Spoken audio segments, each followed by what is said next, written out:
You're being attacked because you carry divine power. There comes a moment in life when the storms you face no longer make sense. People you've helped turn against you. Friends walk away without warning.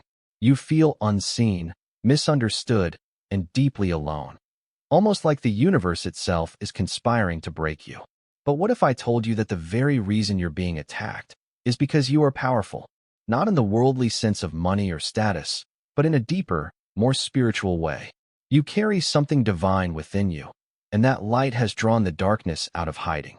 Most people will never understand the invisible battles that those with divine purpose must fight. They see your outer struggles, but they don't recognize the spiritual warfare raging behind the scenes. You are not being punished. You are being targeted.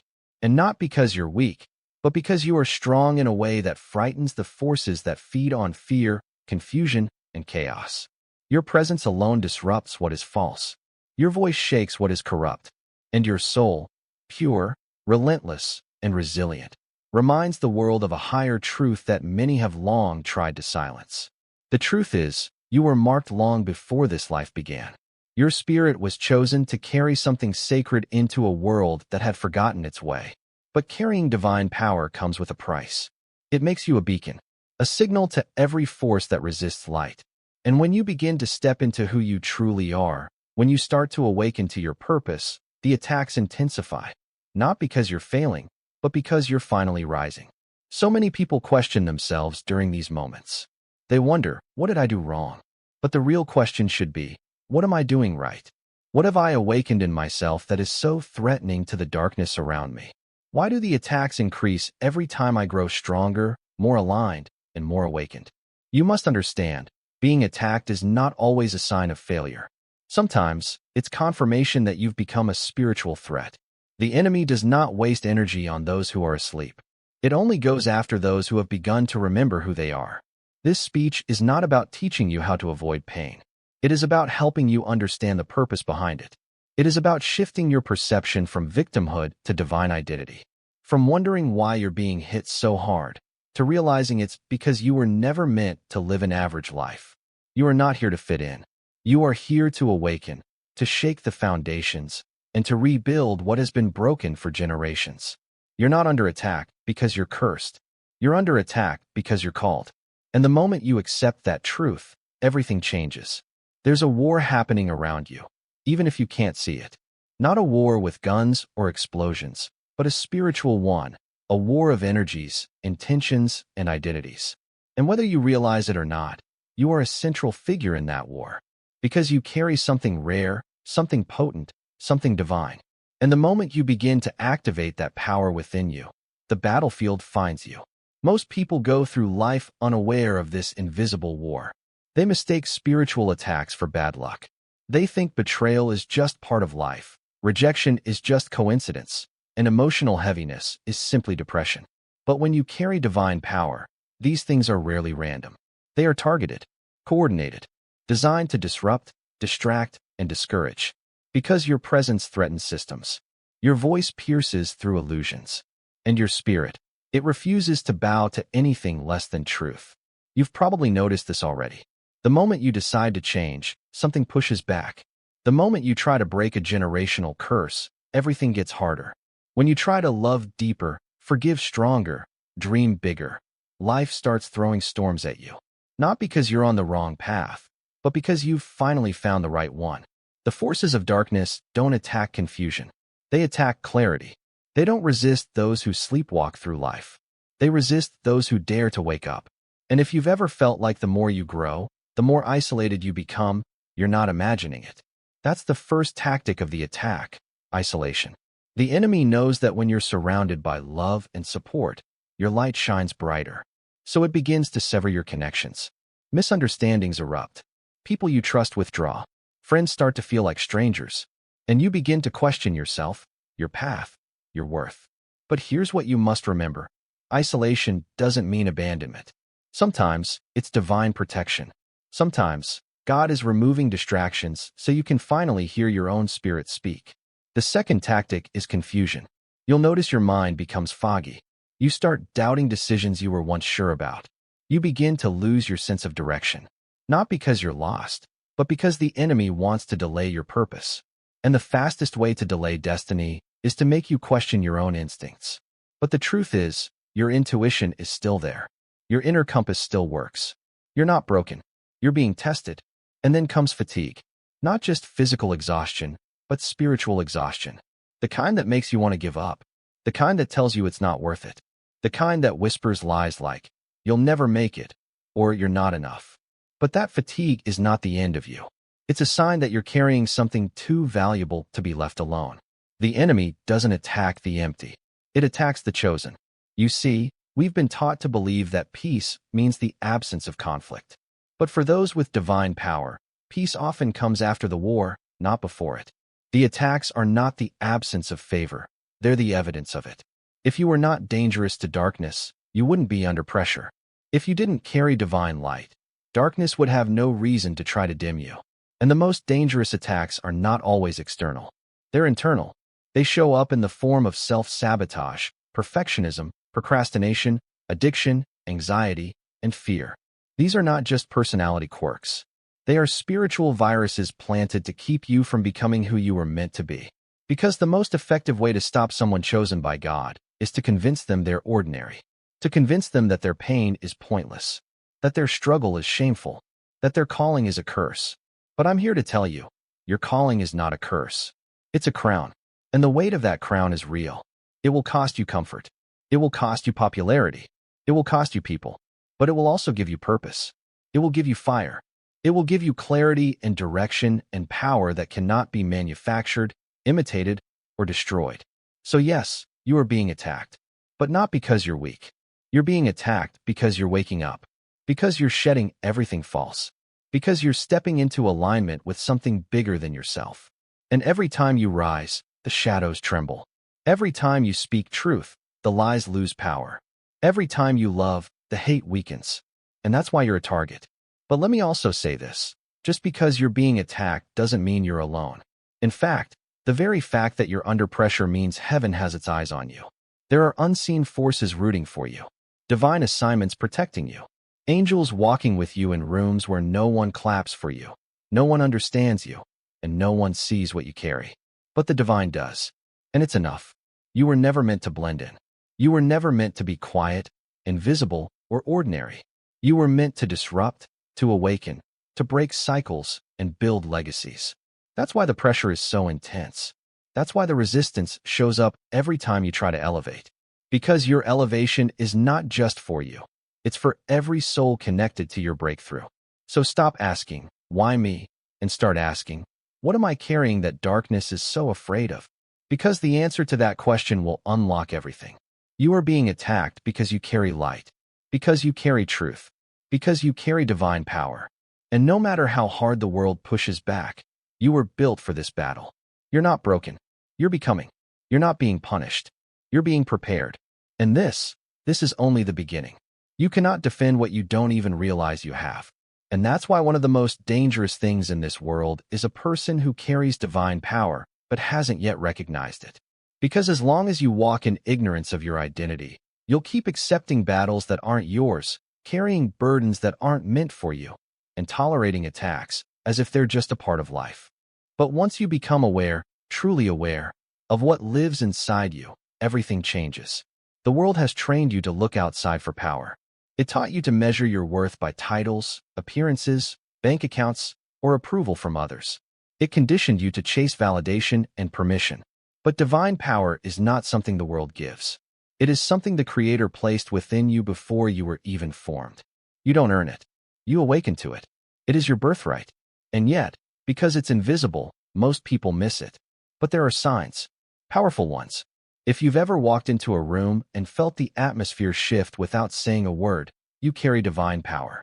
If people come to you for peace, wisdom, or healing, even when your own life feels chaotic, you carry divine power. If you've endured pain that would have broken others but still found a way to rise, to love, to forgive, then yes, you carry divine power. If your spirit rebels against injustice, if your soul cries out for purpose, if your heart aches for more than this world offers, you're not ordinary. You're marked. And yet, we live in a world that punishes the spiritually awake. It mocks sensitivity. It dismisses intuition. It celebrates conformity and fears authenticity. So instead of embracing your divine identity, you were probably taught to suppress it.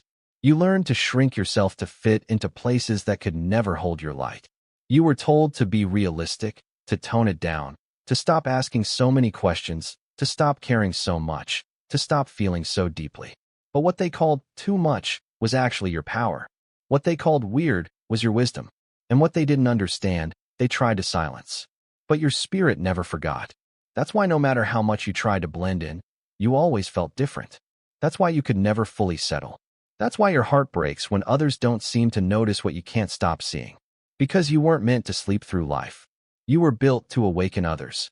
You weren't made to follow the crowd. You were born to shift the direction of the crowd. Recognizing your divine power begins with permission. Permission to stop apologizing for who you are. Permission to honor your intuition, your energy, your calling. Permission to believe that the things that make you different are not flaws. They're the fingerprints of God on your soul. The world may never fully understand you. That's okay. You weren't sent to be understood. You were sent to be light. And light does not argue with darkness. It shines. It doesn't try to prove itself. It simply is.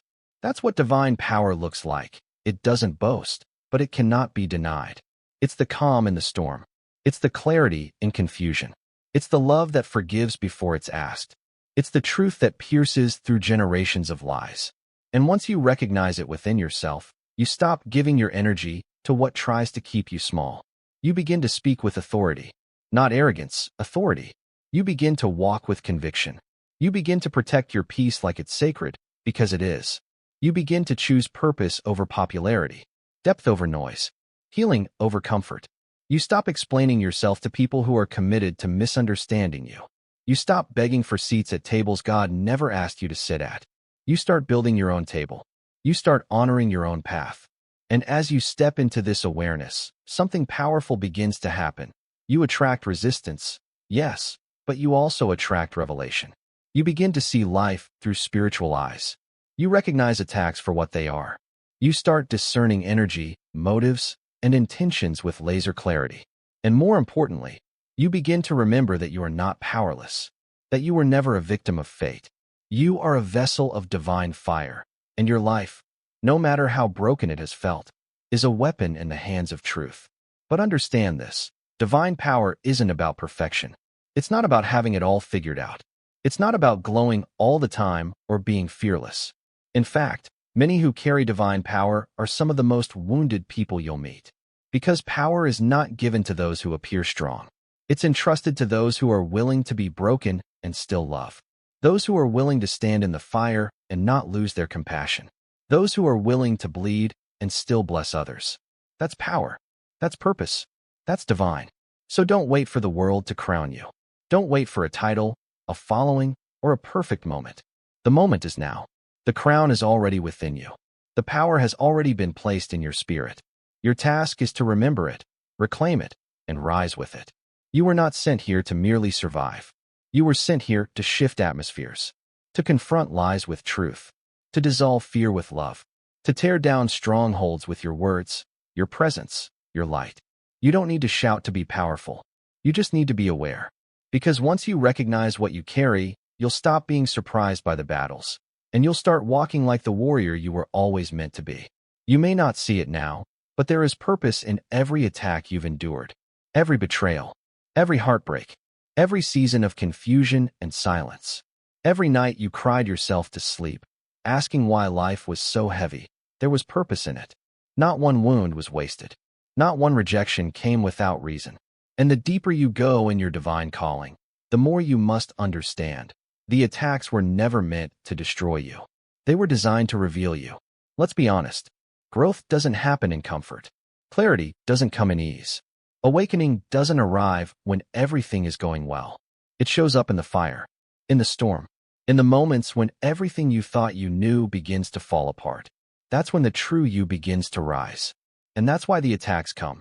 Not because you're off track, but because you're stepping onto the right one. The enemy does not bother those who pose no threat. The spiritually asleep are not targets. They are trophies.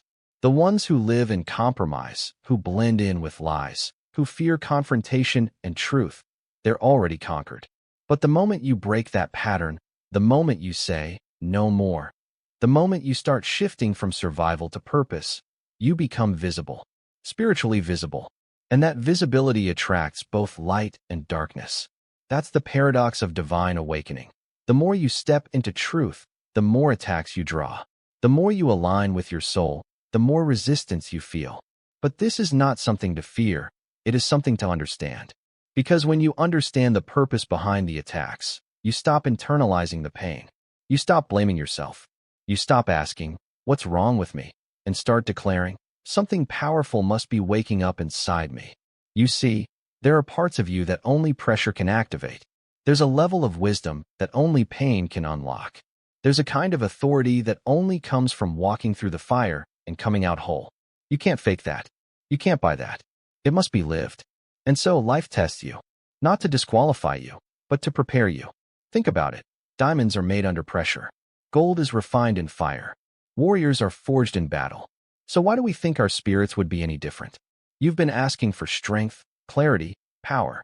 But sometimes, those prayers are answered in the form of struggle. Because God knows that you'll never truly believe in your own strength until you're forced to use it. You'll never access the depth of your spirit until life strips away what is superficial.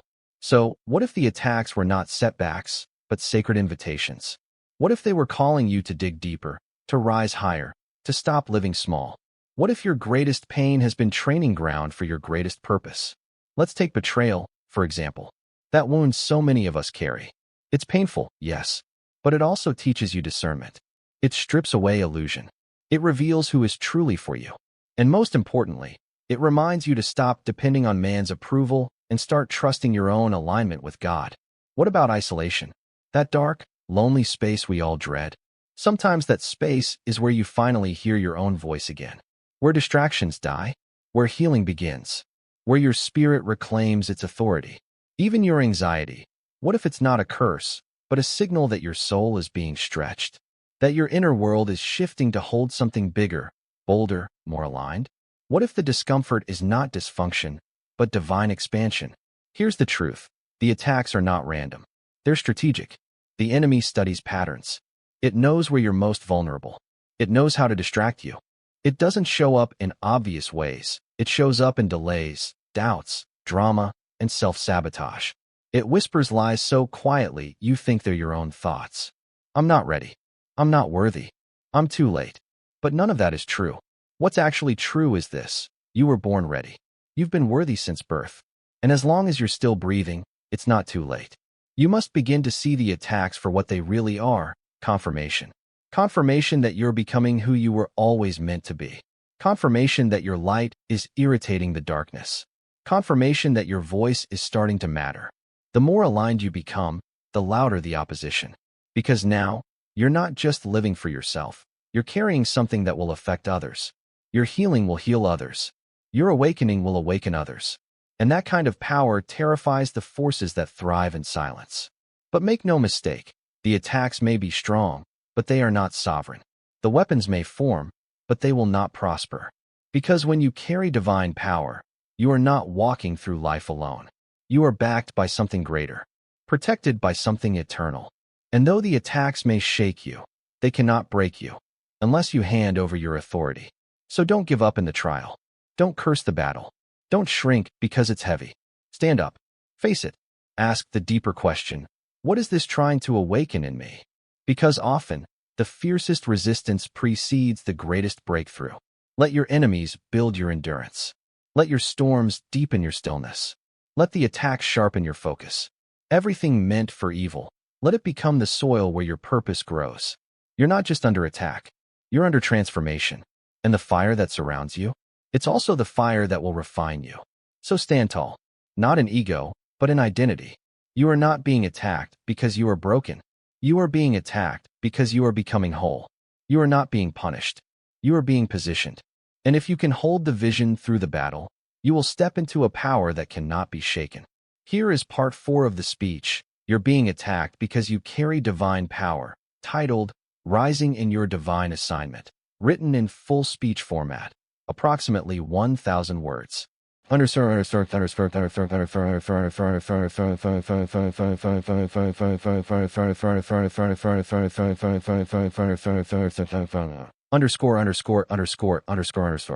There comes a time when the pain must become purpose. When the weight you've carried transforms into the foundation you stand on.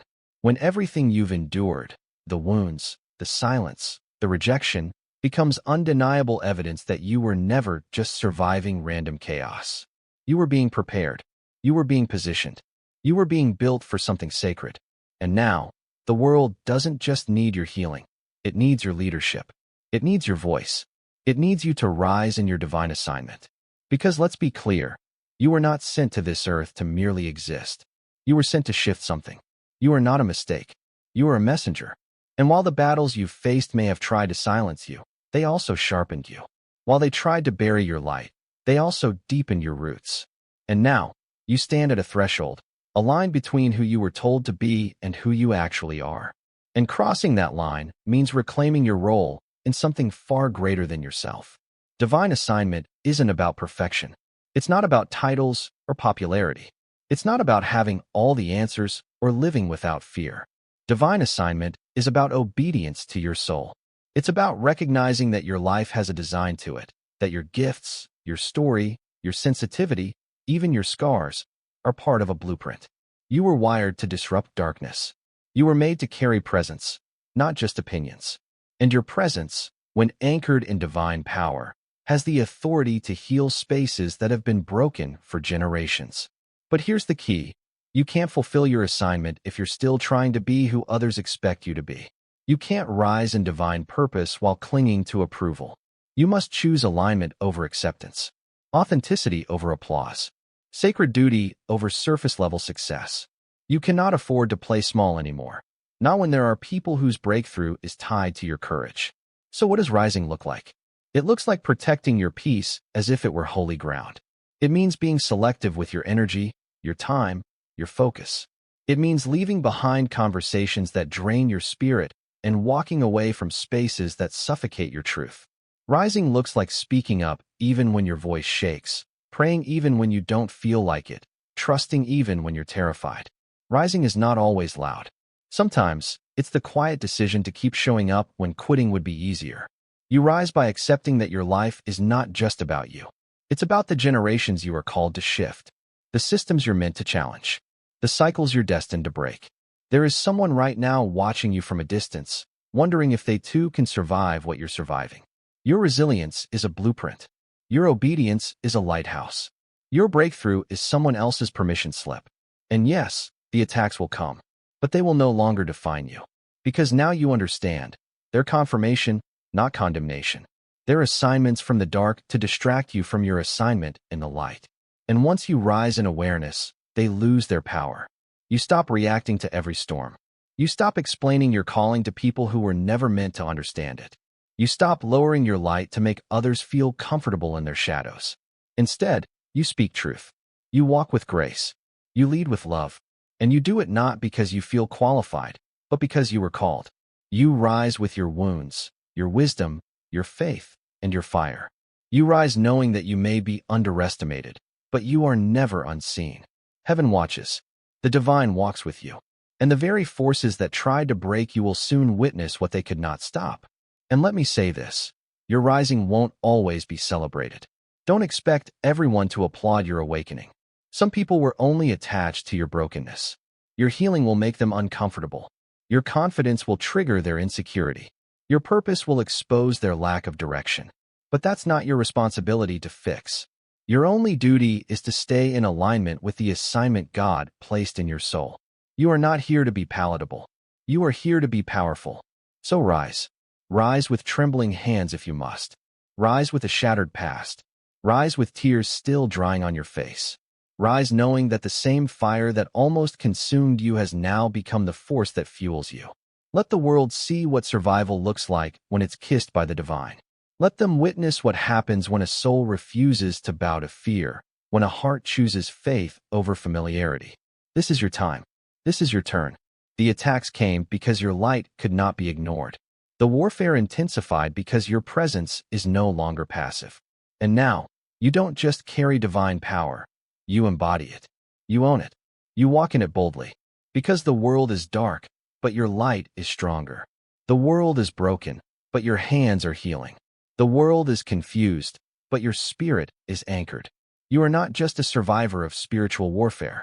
You are a commander in it. And from this day forward, you no longer hide. You no longer apologize. You no longer ask permission to be what you were always born to be. You rise because you are ready. You rise because it is written.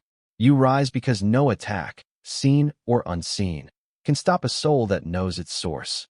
And now that you know who you are, let the world feel the weight of your awakening.